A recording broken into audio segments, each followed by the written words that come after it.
Hello everybody, my name is Zach, aka the... Sorry. Sorry about that, holy crap. Also, my AC, of course, just kicked on the second I gotta record. Zach, aka the Weather Gamer, bringing you the first draft recap of the new era. I don't want to hear it, because this draft has a lot of old era mons that I love using, but I'll explain why I have them and why it's different.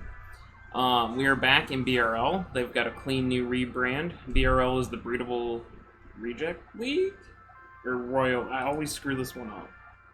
Breedables Royal League. I always think it's Reject for some reason, but it's Royal. Run by Dix.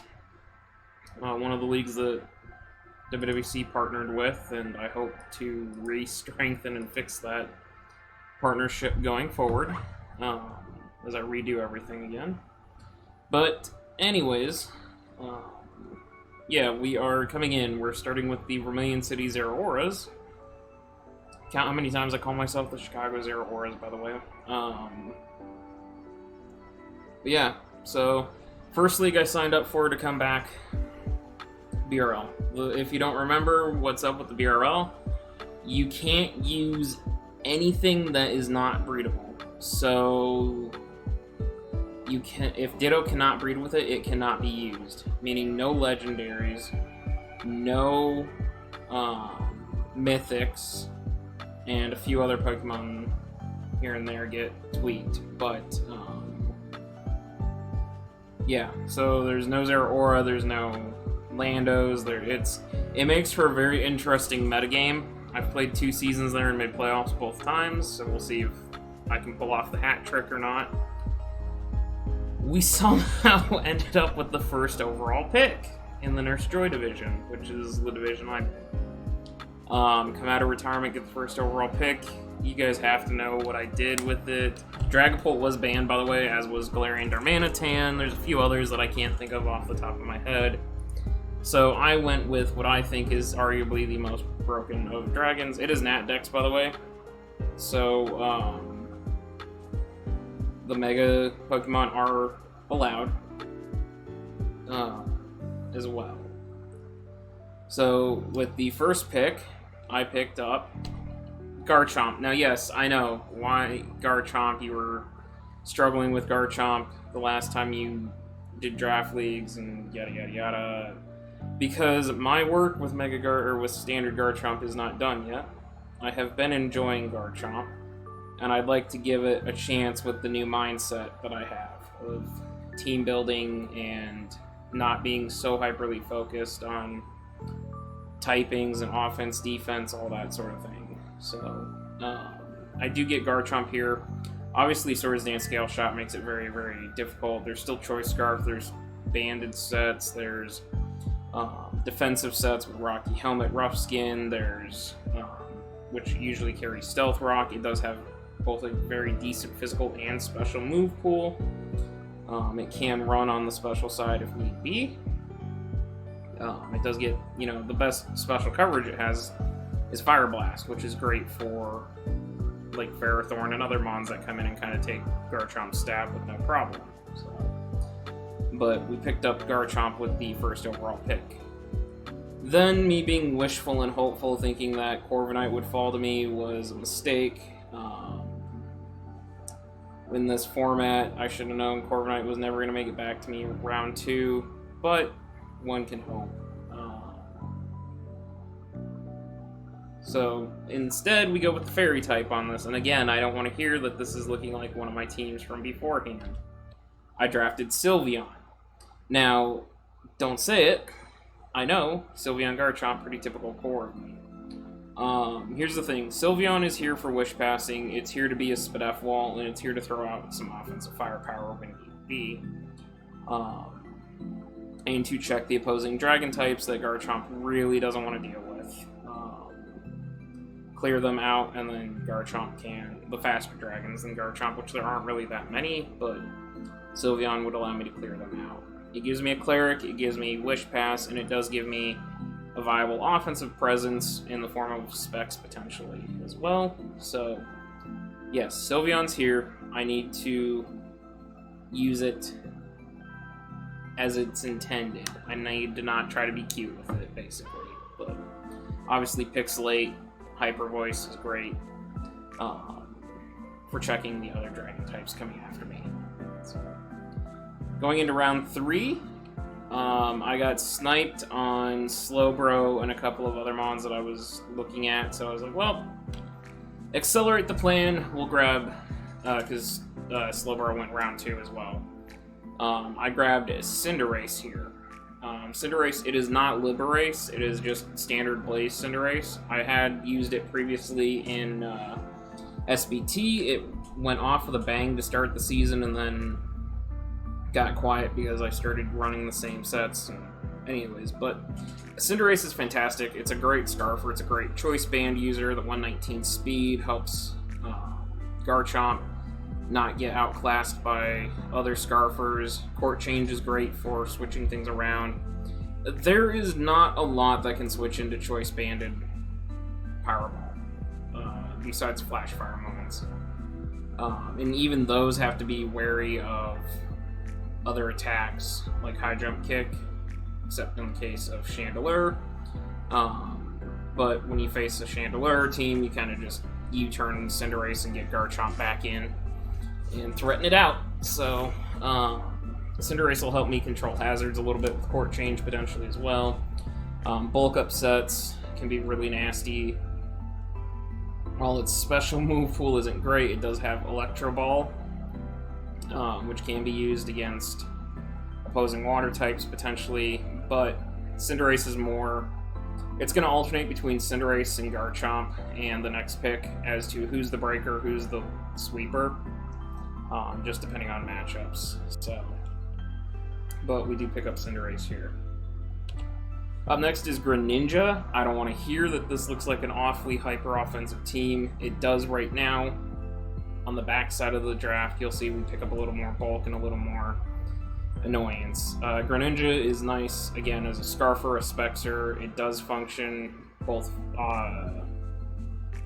physical and special with, you know, the physical set of U-turn, Gunk Shot, Night Slash, and Waterfall. The special side is obviously, it's Torrent, it's not Battle Bond, it's not Protean, obviously, but it still functions as a nice additional speed above Cinderace, being the fact that a lot of the very fast mons are missing from this move pool, or the draft pool, just because of them being legendaries, or like Mega Alakazam is banned. Some of the faster stuff is out of there. Having 2 above base 115 mons is really, really nice to force Scarf prep by opponents. Greninja also gives me the added bonus of Spikes and T-Spikes. That is something that I've been working very hard to get better at playing with, is hazard setup and control. And now I have Spikes and T-Spikes and Rocks with Garchomp. Granted, my setters don't really want to use them, but if I have an open move slot, it's always good to bring Spikes or T-Spikes and try to set them up when I can. Now, speaking of hazard control and bulk and all that, I never thought I would draft, at least the old version of me. I picked up Skarmory here, giving me a true Stealth Rocker, giving me another Spiker, giving me Defog, so I actually can control hazards. While I don't necessarily want to defog them away, it's not worst case scenario for me.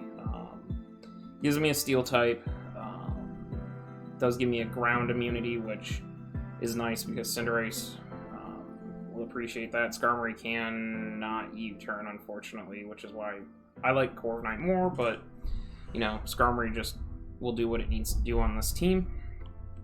So I've got Skarmory for hazard control phasing. I mean, it's Skarmory. It's a physically defensive nightmare to pair with Sylveon being a specially defensive nightmare. More hazard control coming up next. Dhelmise. Dhelmise obviously being a fantastic spin blocker, but also rapid spinning as well.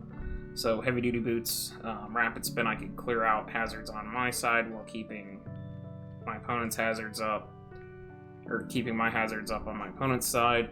Dhelmise, very, very potent, powerful ghost and grass type. It basically has 3 typings because of Steelworker, giving it the ability to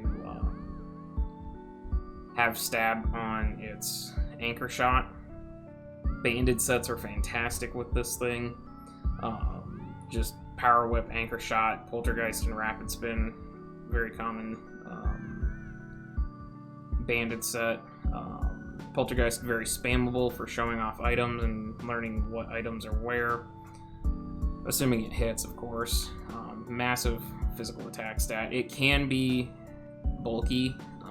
It can be built bulky on Assault Vest sets. It can be super annoying because it does have Leech Seed and other forms of recovery, as well as, Toxic, just to be a very nuisance defensive wall. But it gives me a nice kind of workaround, plus it gives me a Rapid Spinner, which I really, really needed. And it gives me a grass type, because my other grass type is not usually going to be very offensive, and that is Roselia. So I wanted Roserade for T-Spikes, and for its speed tier it fit a little better than Roselia did.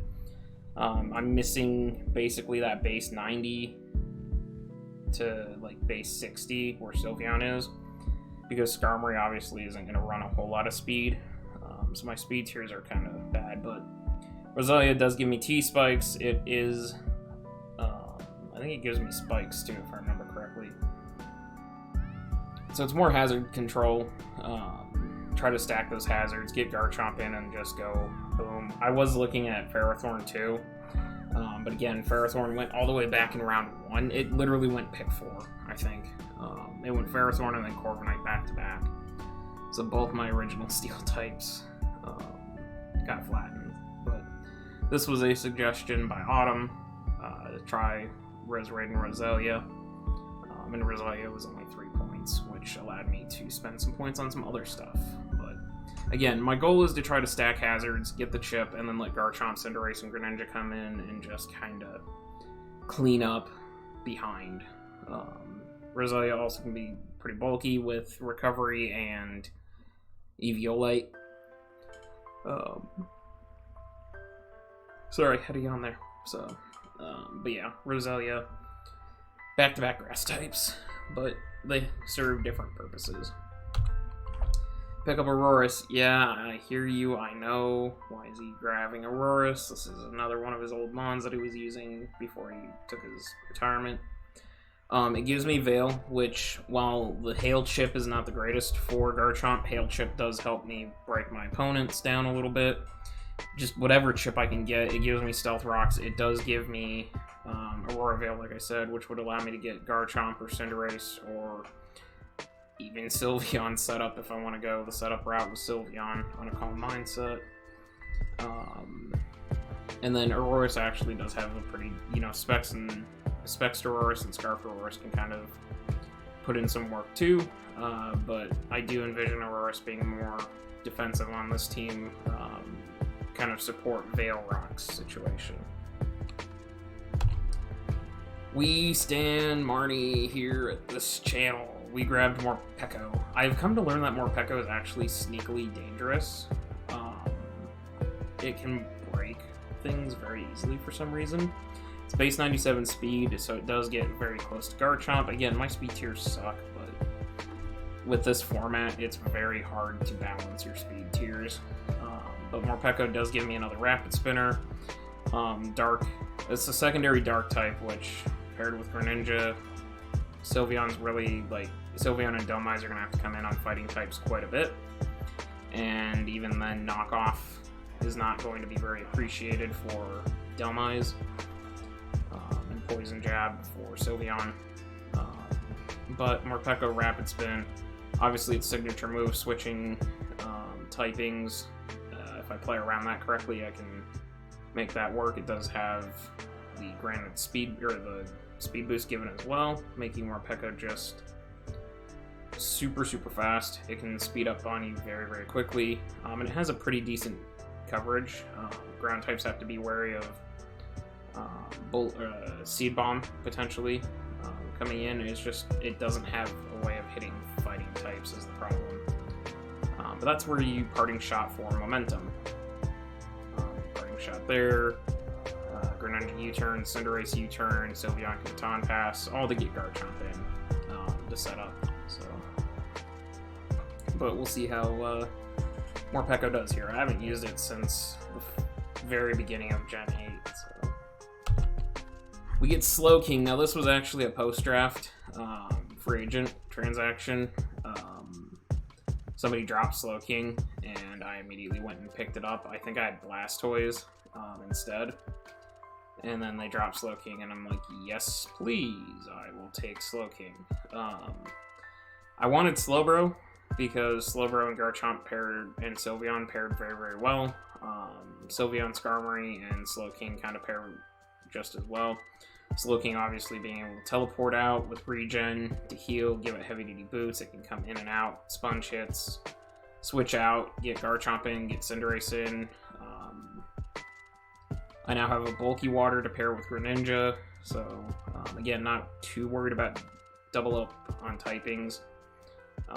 And it does give me just a super fat, annoying Mon, and Slowking, being an evolution of a Gen 1 Mon, has a lot of coverage from Gen 1. It gets Bolt Beam, it gets Flamethrower, I think it gets T-Bolt anyways, I'm not sure. I know it gets Flamethrower, I know it has Ice Beam, trying to remember what else. It's got a bunch of weird moves, so. But yeah, we get Slowking here.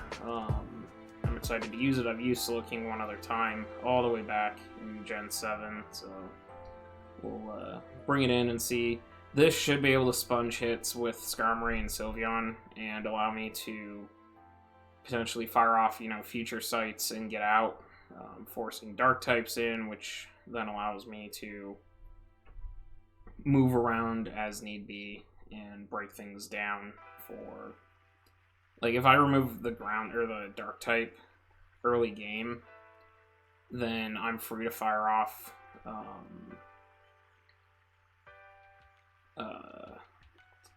future sights and just start chipping things down. Again, the goal is to chip things down to where Garchomp and Cinderace just come in and go, or Greninja just come in and click button and game over. So last Mon I picked up, again, this was a free agent transaction. I had Glade originally, and I had Glade Blastoise, and I dropped them for Slowking Hitmonchan. Hitmonchan, Damien, might try your Scarfed Hitmonchan just to fuck around with it.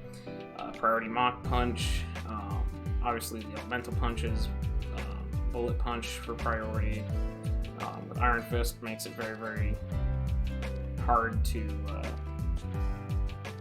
take repeated hits from. There's Choice Band set, there's the Bulk Up set, there's Rapid Spin with it, so it does get a speed boost, base 75 speed. I always think this thing is base 45 speed, but it's base 75 speed. So that's not terrible with a Rapid Spin boost. It can, like I said, if I use Slowking to Future Sight and predict the Dark type coming in, I just bring Hitmonchan in on the turn that they're going to come in to absorb the Future Sight, and then I immediately get Hitmonchan in a position where I can Rapid Spin, or I can hit something super, super hard. I've seen Assault Vest Hitmonchan sets to make it a little bit bulkier, so it'll be interesting to see, but that's going to be the team for right now. We'll see. I've still got my 6 transactions for the season. Hopefully we can pick up some clean wins. Hopefully I can translate what I've been practicing on the ladder into Draft League and get a little more reliable, a little better with my hazard control and all that. And see if we can't get Garchomp and Cinderace into sweeping position. Let me know down below who you guys think will be our kill leader by the end of the season. Are we going to go 3 for 3 and go back to back to back and make playoffs? What do you guys think of the first team post-retirement? So let me know down below, and I will see you guys next time.